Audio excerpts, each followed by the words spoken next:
Ainda no capítulo 9, né, nos traz ainda, André Luiz, lá, nossos instrutores, isso da narração ali que ele está participando, né, de vários grupos, né, e ele aproveita essa oportunidade, né, ouvindo, né, então todas essas impressões que cada um traz da sua experiência, né, no campo terreno.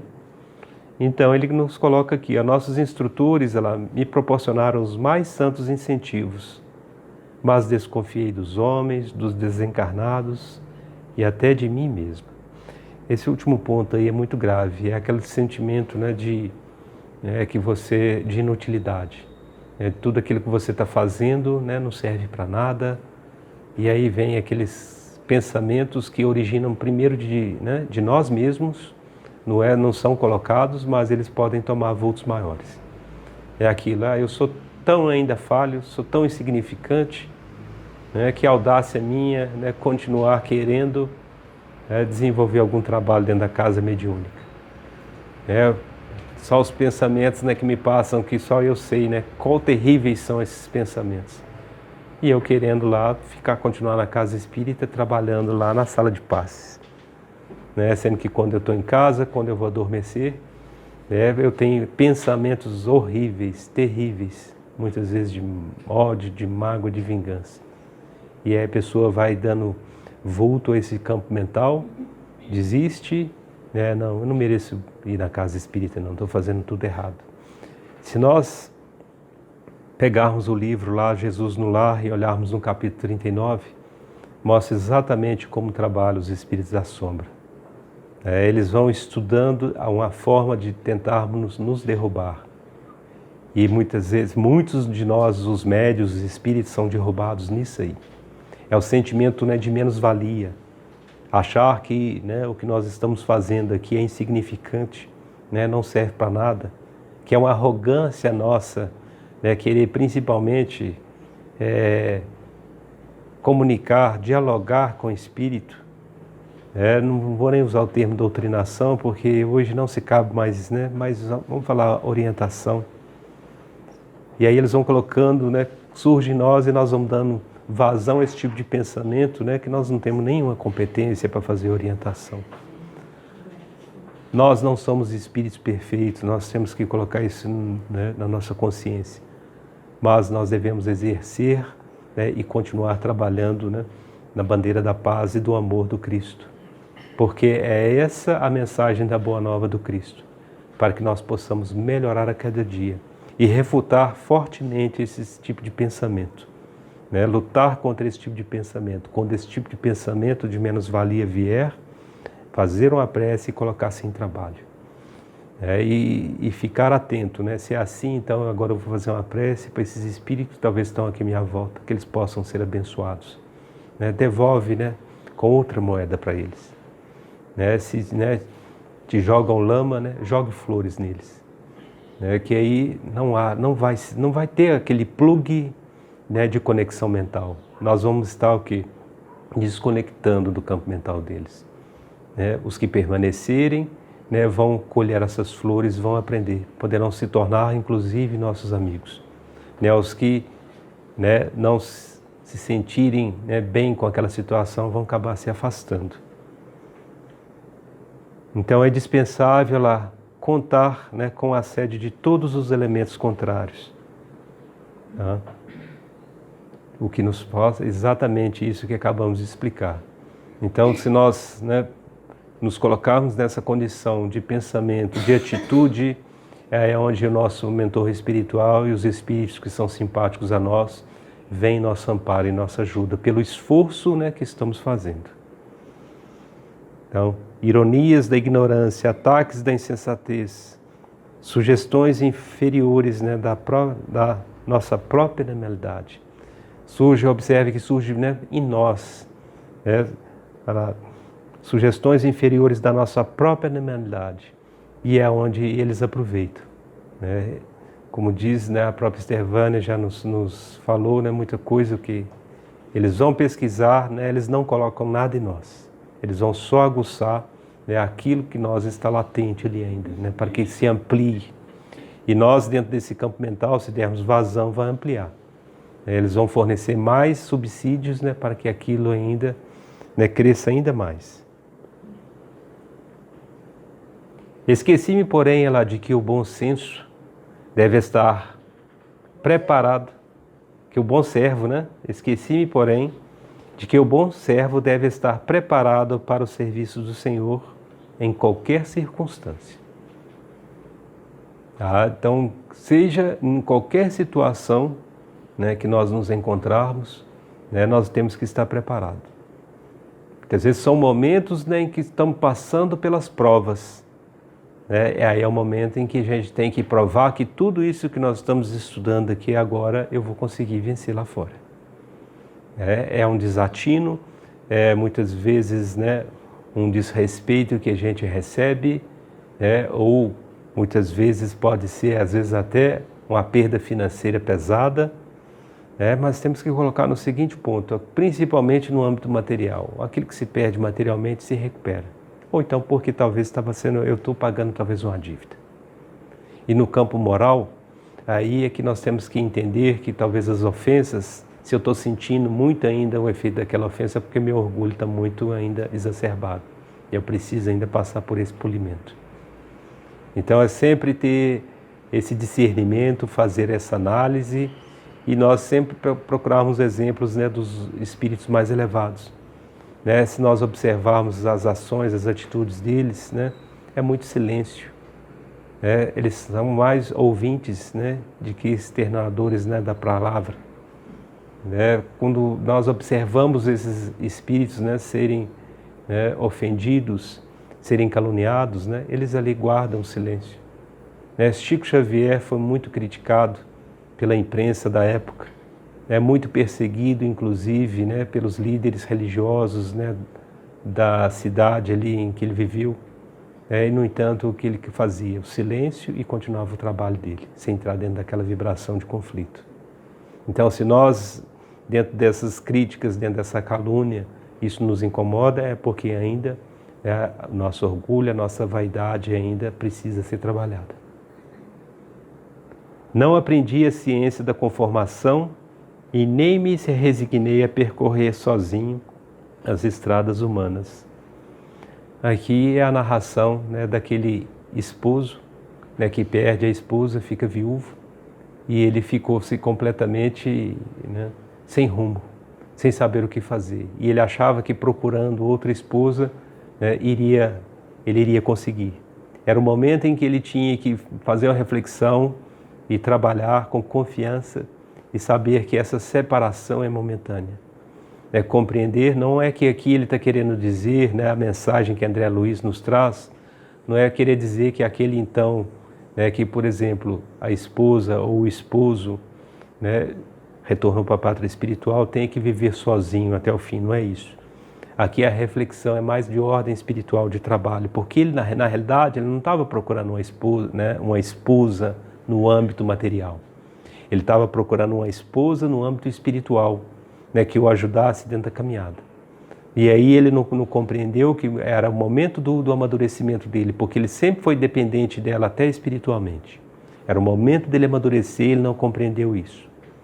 E ele nessa fuga, né, de querer resolver rápido aquilo que tinha ocorrido, ele acaba esposando uma esposa, né, uma mulher que estava com, né, as condições espirituais, né, assim, muito complexas, vamos falar em condições morais, né, bem inferiores. E aí que leva ele o quê? Aos desatinos, principalmente de ordem sexual, né, que ele até comenta na narração aqui para o André Luiz, e aí leva ele o quê? A falência. Porque a falência espiritual, porque ele esquece de todos os trabalhos, né, da ordem espiritual que ele deveria cumprir. Aqui agora nós vamos fazer dois capítulos do livro Tormentos da Obsessão e nós vamos observar que sempre, né, relacionado a essas condições do próprio médium, dos espíritas.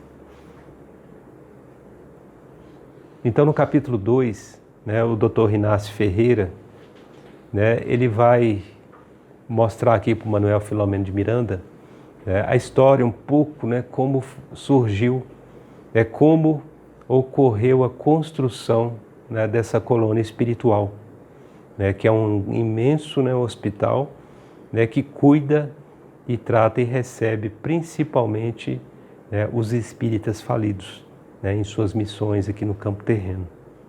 Então, o Dr. Inácio Ferreira, lá que fora na terra, eminente médico uberabense, narra sobre a história daquele santuário dedicado à saúde mental.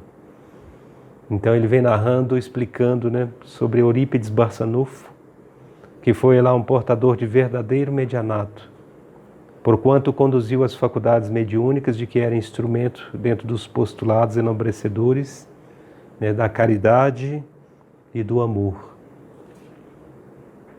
Dedicou-se a atender os portadores de alienação mental, psiquiátrica e obsessiva, erguendo um hospital na cidade em que nascera. Não somente um hospital, mas ele constrói também um colégio, que inclusive funciona até hoje. Quer dizer, o colégio agora virou um museu, né? Virou um museu e tem também a Casa Espírita que funciona onde era a sede do colégio, né? O Colégio Allan Kardec. Ela não se limitando a socorrer exclusivamente os viandantes do carro físico, acompanhou também, após a desencarnação, muitos daqueles que lhe receberam concurso, neles constatando o estado deplorável em que retornavam à pátria espiritual. Então ele observa principalmente que todos aqueles, né, os doentes mentais, né, que ele cuidava com aqueles problemas também psiquiátricos, né, de ordem muito grave, todos eles, né, tinham mediunidade. E ele continuou acompanhando o desfecho de tudo aquilo, até no mundo espiritual, e vendo que todos eles, né, chegavam lá em situações deploráveis, situações gravíssimas. Vale também comentar aqui, né, antes que também o Eurípides Barçanufo, ele foi também muito perseguido na cidade de Sacramento, muito criticado, né, e muitos daqueles, né, que o criticavam, né, quando, né, se encontravam em condições, né, de saúde, né, muitas vezes acabavam, né, se redimindo e pedindo ele ajuda. E aí, né, como ele mostra, né, que o verdadeiro cristão, né, jamais guarda ressentimentos, jamais guarda mágoa, né, e ele os atendia, né, com amor, com solicitude, né, e amparando e os ajudando. Então mostrando, né, todo, né, as questões, né, do amor, né, de todo o trabalho de dedicação. Quem leu, né, só uns dados históricos, né, quem leu o livro Ave Cristo, se recordar lá na narração, na cidade lá de Lyon, né, quando aquele escravo ele é trucidado lá por cavalos, né, em que um oficial romano, né, o amarra em 2 cavalos, né, que é o escravo Rufus, né, porque descobriu que ele era um cristão, e ata ele em cavalos fogosos lá, que né, em direções opostas, né, que arrebenta, puxa os braços, arranca os braços, perna, cabeça. Ali estava o espírito, né, de Eurípides Barçanufo, ali representado como o escravo Rufus, e ali ele já começa então todo o seu trabalho dentro da seara do Cristo, né?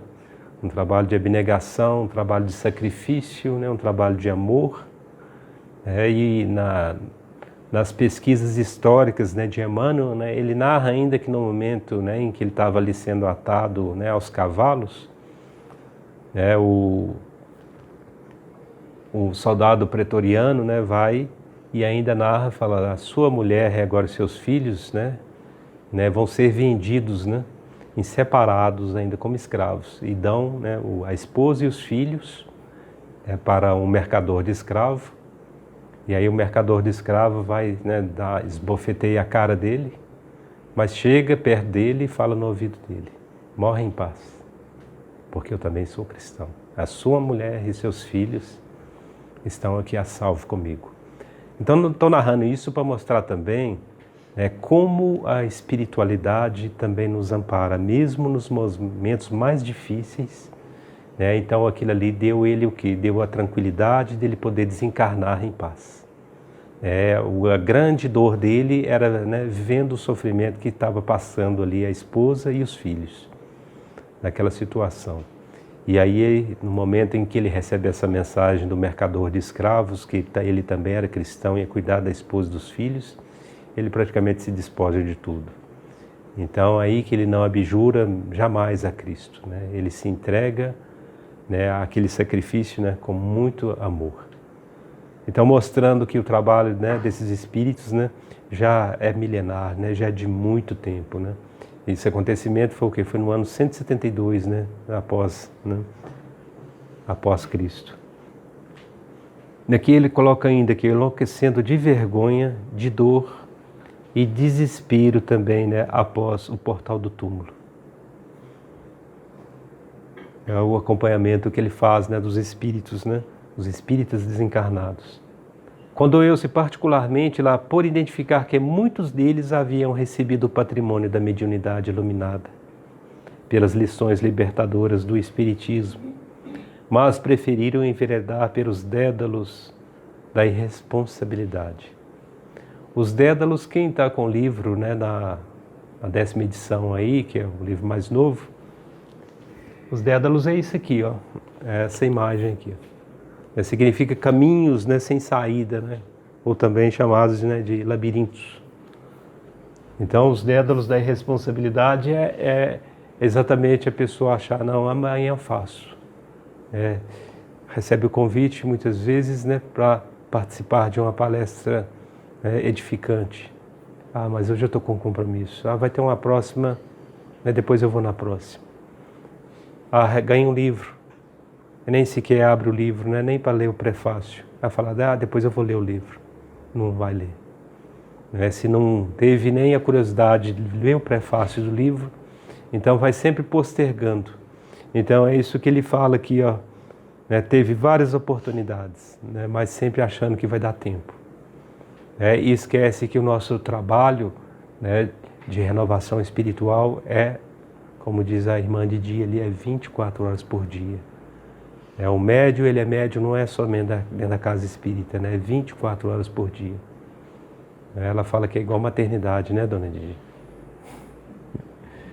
Então, é isso que ele nos coloca aqui. E esses, né, que acham que, né, basta muitas vezes vir aqui, toma o passe, está resolvido e continua, né, daquelas mesmas vibrações, né, das mesmas atitudes lá fora, né, vão desencarnar, né, em lamentáveis condições. Quando se despertarem, verem que muita coisa que poderia ser realizado, né, não o fez. Então vão se sentir, muitas vezes, aí que está um dos grandes processos, né, de derrota do médium. É o sentimento de autoculpa, né, a autopunição. E aí disso aí surge o quê? A autoobsessão. Então você querendo muitas vezes se punir, e aqueles espíritos que não são simpáticos a você querem também te punir, então junta tudo. Você quer se punir, eles também querem te punir, então é tudo o que eles querem. Tá? Então você, com esse sentimento de autoculpa, é a entrega plena.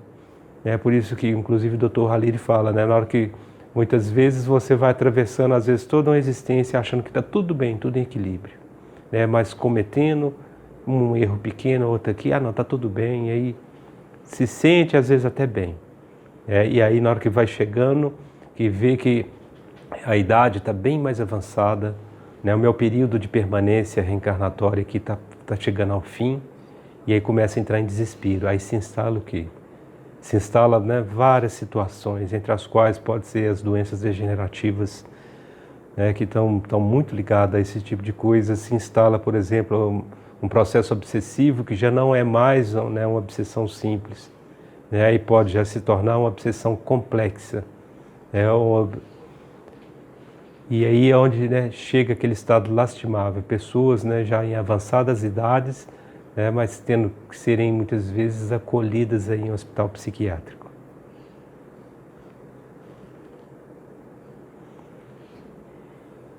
Diversos lá mercadejaram os dons espirituais, tombando sob o vampirismo propiciado por verdugos do passado, né, que se compraziam em empurrá-los para mais graves despautérios.